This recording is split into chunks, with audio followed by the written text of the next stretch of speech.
Mabuhay mga kababayan.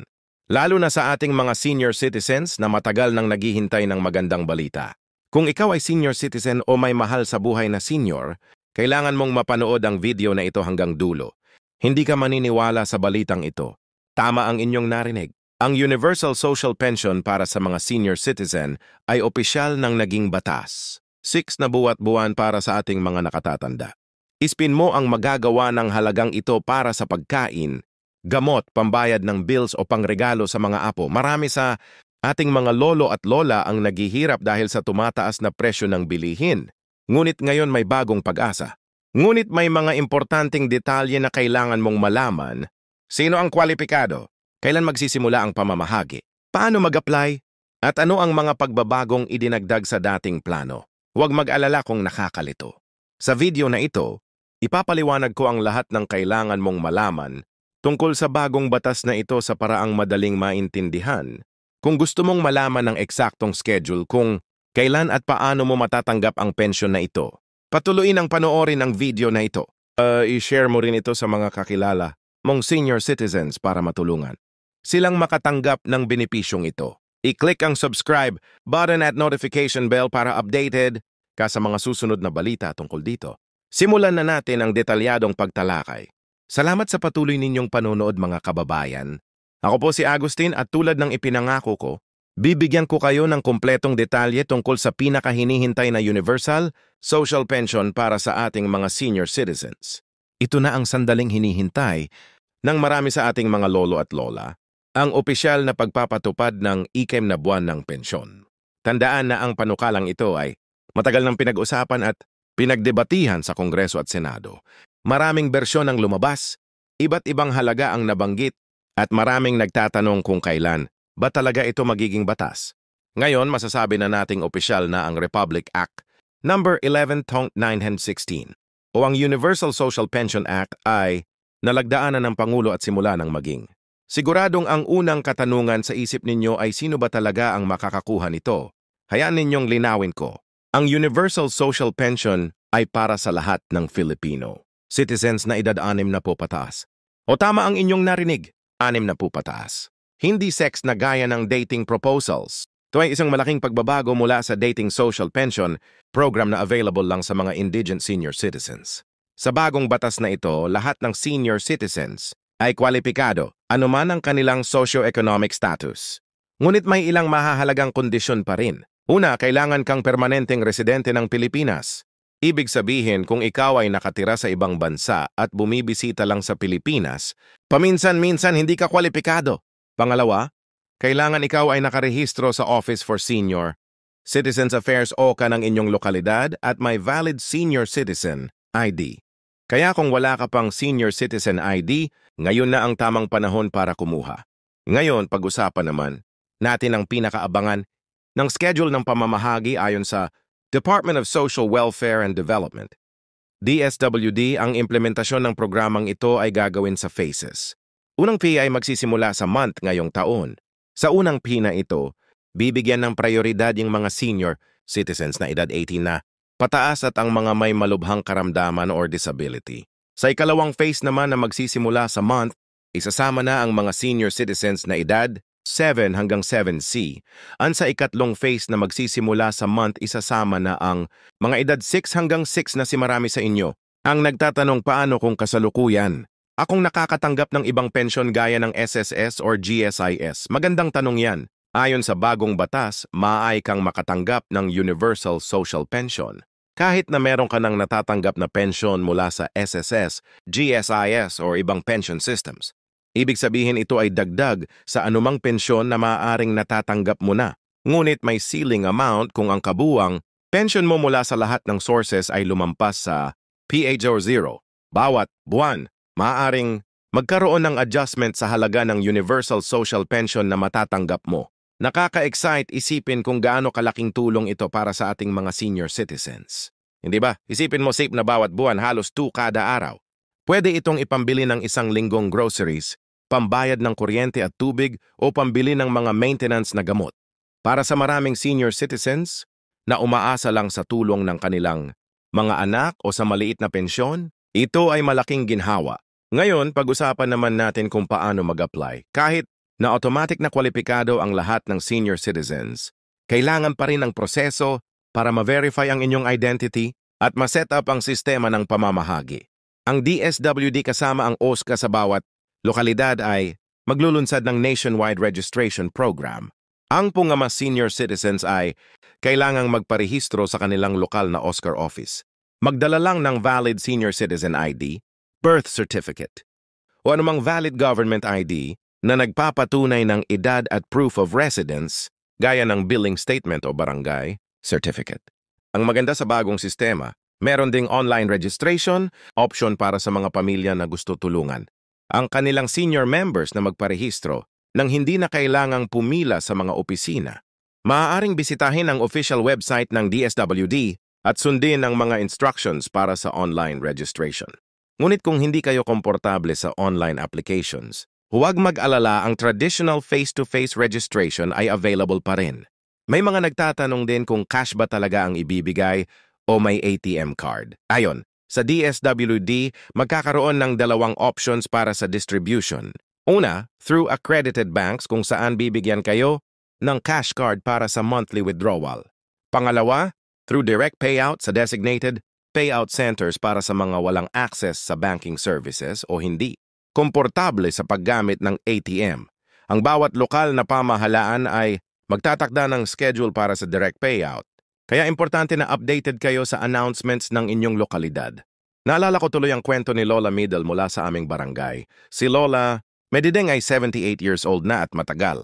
Nang naghihirap dahil sa maliit na tindahan, lang ang kanyang pinagkakakitaan. Noong nalaman niya ang tungkol sa Universal Social Pension, halos mapaiyak siya sa tuwa. Sabi niya, "Anak, ngayon hindi na ako magiging pabigat sa mga anak ko. Pwede na akong bumili ng sarili kong gamot at paminsan. Minsan makakapag-fit pa ako sa mga apo ko." Nakaka-touch talaga.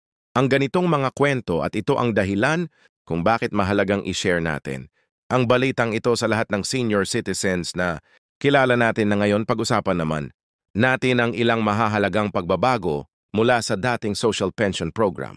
Una, gaya ng nabanggit ko, ang dating social pension ay PH, zeroer, lang kada buwan at para lang sa indigent senior citizens. Ngayon 6 na at para sa lahat ng senior citizens. Pangalawa, sa dating programa, kailangan mong patunayan na wala kang ibang source of income o wala kang pamilyang sumusuporta. So sa bagong programa, hindi na ito kailangan kwalipikado ka kahit may trabaho ka pa, may negosyo o suportado ka ng iyong pamilya. Pangatlo, sa dating programa, kung ikaw ay nakakatanggap ng pensyon mula sa SSS, GSIS o ibang pension systems, hindi ka na kwalipikado sa social pension. Sa bagong programa, pwede kang makatanggap ng Universal Social Pension kahit meron ka ng ibang pensyon hanggat hindi lumalampas sa nabanggit na ceiling amount. At pangapat, ang dating programa ay may limitadong budget kaya hindi lahat ng kwalipikadong senior citizens ay natutulungan. Sa bagong programa may dedicated funding na galing sa national budget para masiguro na lahat ng kwalipikadong senior citizens ay makatatanggap. Marami ring nagtanong kung mababawasan ba ang ibang benefits na natatanggap ng mga senior citizens gaya ng 20 discount at VAT exemption. Huwag kayong mag-alala. Ang Universal Social Pension ay hiwalay at dagdag sa mga existing benefits ninyo. Patuloy pa rin ang inyong 24 senior citizen discount sa mga restaurants, groceries, medicines at iba pa. Patuloy din ang inyong VAT exemption. At kung kwalipado kayo sa Pantawid, Pamilyang Pilipino Program for PETA Seconds o sa ibang social assistance programs, mananatili pa rin ito. Napakaraming tanong din tungkol sa funding ng programang ito. Saan kukunin ang pera para sa ganitong kalaking programa? Ayon sa Department of Finance, ang pondo para sa Universal Social Pension ay manggagaling sa combination ng General Appropriations Act, SC Taxes Buwis, sa alak at sigarilyo at porsyon ng pag-core revenues. Mayroon ding allocation mula sa Philippine Charity Sweepstakes Office. PC, ang pinakamagandang balita ay may sustainability. Plan na rin para masiguro na ang programang ito ay may patuloy sa aming susunod na taon at hindi lang isang one-time implementation. Mahalaga ring banggitin na ang programa ay may monitoring at evaluation component. Ito ay para masiguro na ang pondo ay napupunta sa tamang mga tao at walang korupsyon o anomalya sa implementasyon. Regular na may ilulsad na surveys at feedback mechanisms para malaman kung gaano ka-effective ang programa. at kung may mga pagbabago pang kailangan gawin. Ngayon, alam kong marami sa ating mga senior citizens ang nag-aalala tungkol sa mga dokumento at requirements. Gusto kong linawin na pinagsisikapan ng gobyerno na gawing simple ang proseso. Kung meron ka ng Senior Citizen ID, birth certificate at proof of residence, sapat na ito para makapag-apply. Hindi na kailangan ng mga komplikadong papeles o certifications. At para sa mga senior citizens na walang birth certificate o nahihirapang kumuha ng mga dokumento, dahil sa edad o kalagayan, may special procedures na ipapatupad ang DSWD para tulungan kayo. May mga nagtatanong din kung paano kung hindi physically able ang isang senior citizen na pumunta sa registration, centers or payout locations. Maganda ring nakapag-prepare ang DSWD para dito. May home visitation program para sa mga bedridden or physically unable na senior citizens. Iyong pamilya o caregiver ay maaaring mag-coordinate sa lokal na OSCA office para mag-schedule ng home visitation para sa registration at eventual payout. Napakalaking balita talaga ito para sa ating mga senior citizens at para sa buong pamilyang Pilipino. Naalala ko tuloy ang sinabi ng isang economic expert, kamilan ang pagbibigay ng regular at sapat na pensyon sa mga senior citizens ay hindi lamang tulong sa kanila kundi stimulus din para sa lokal na ekonomiya. Dahil ang pera ay ginagastos sa lokal ng mga tindahan, palengke at serbisyo, nakakatulong din ito sa pag-ikot ng ekonomiya lalo na sa mga rural areas. Ngunit hindi lahat ay smooth sailing. May mga hamon pa rin sa implementasyon ng ganitong kalaking programa. Una, ang logistics ng pagbibigay ng pensyon sa lahat ng senior citizen sa buong bansa, lalo na sa mga malalayong lugar at isla. Pangalawa, ang pag-iwas sa korupsyon at anomalya sa pamamahagi. At pangatlo, ang pagsiguro na sustainable ang funding ng programa sa mga susunod na taon. Kaya naman ang DSWD kasama ang ibang ahensya ng gobyerno ay naghahanda na para sa mga hamaong ito. May special task force na binuo para specifically sa Universal Social Pension Implementation. May mga technological na solusyon din na ginagamit gaya ng biometrics para masiguro na ang tamang tao ang nakakakuha ang pensyon at may partnership din sa private sector lalo na sa banking institutions para mas maging efficient ang distribution. Isa na ngayon ang immediate concern ng marami ay kung paano makakasali sa unang phase ng implementation kung ikaw ay edad 80, pataas o may malubhang karamdaman or disability, makipag-ugnayan agad sa inyong lokal na OSCAR office. Maaari din ninyong i-check ang official Facebook page ng DSWD para sa mga latest announcements. Kung may smartphone or computer kayo, pwede ring bisitahin ang website ng DSWD para sa online. Pre-regere para sa mga edad 7 hanggang 7 at 6 hanggang 6 na P. Si maghintay lang ng kaunti. Darating din ang schedule para sa inyo sa mga yon. Ang pinakamainam na gawin ay ihanda na ang mga kinakailangang dokumento at magparehistro o mag-update ng inyong information sa lokal na OSCA office. Mas maaga kayong nakapagparehistro, mas maaga din kayong maisasama sa sistema kapag dumating na ang phase para sa inyong age group. Isa pang importanteng paalala, mag-ingat sa mga scam at fake news. May mga irresponsableng individual na maaaring sumubok na samantalahin ang excitement ng mga senior citizens tungkol dito. Tandaan na ang lahat ng official announcements ay manggagaling lang sa DSWD, sa Office of the President o sa lokal na OSCAR office. Huwag maniwala sa mga text message, social media posts o tawag na nanghihingi ng bayad or personal information para makasali sa programa. Ang registration at application ay libre at hindi kailangang magbayad ng anumang fee. Marami ring nagtanong kung maaaring mag-appoint ng representative para tumanggap ng pensyon kung sakaling may emergency o hindi makapunta ang senior citizen sa payout location. Ayon sa guidelines ng DSWD, maaaring mag-appoint ng authorized representative pero kailangan ang special power of attorney at valid ideas ng parehong senior citizen at representative. Ito ay para maprotektahan ang mga senior citizens mula sa posibleng pang-aabuso o pagsamantala. Tungkol naman sa taxation, hindi po babayaran ng buwis ang Universal Social Pension. Ito ay tax-free benefit, kaya ang buong 6NEB ay mapupunta sa senior citizen ng walang kaltas para sa buwis. O ito ay alinsunod sa prinsipyo na ang social protection benefits ay hindi dapat buwisan. Gusto ko ring banggitin na may grievance. Mechanism ang programa kung sakaling may problema sa application. Sa halaga ng natanggap o sa anumang aspeto ng programa, maaaring mag-file ng complaint or feedback sa DSWD.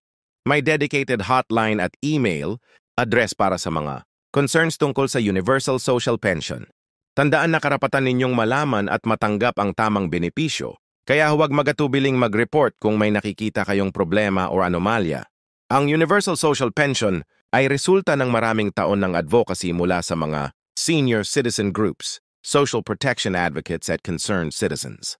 Naalala ko pa nung 10 taon na ang nakalipas, napakaliit lang ng social pension at kakaunti lang ang nakikinabang.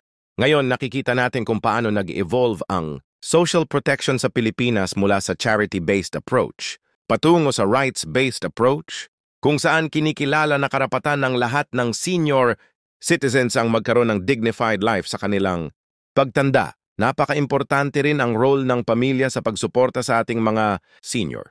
Kung may lolo, lola, tatay, nanay, tiyo o tiyakang senior citizen na, tulungan mo silang makakuha ng benepisyong ito. Alalayan mo sila sa paghahanda ng mga kinakailangang dokumento.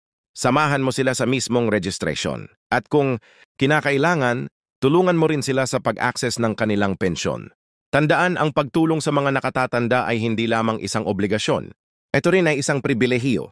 Bago natin tapusin ang video na ito, nais kong ibahagi ang buod ng mga pinakamahalagang detalye. Una, ang Universal Social Pension ay nagbibigay ng 600 bawat buwan para sa lahat ng Filipino, citizens na edad 6 ni pataas. Pangalawa, sana ang rollout ng programa ay isasagawa sa mga phase.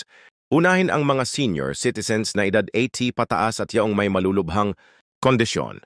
Pangatlo, upang makapag-apply, kailangan lamang ng valid senior citizen ID, birth certificate at patunay ng tirahan.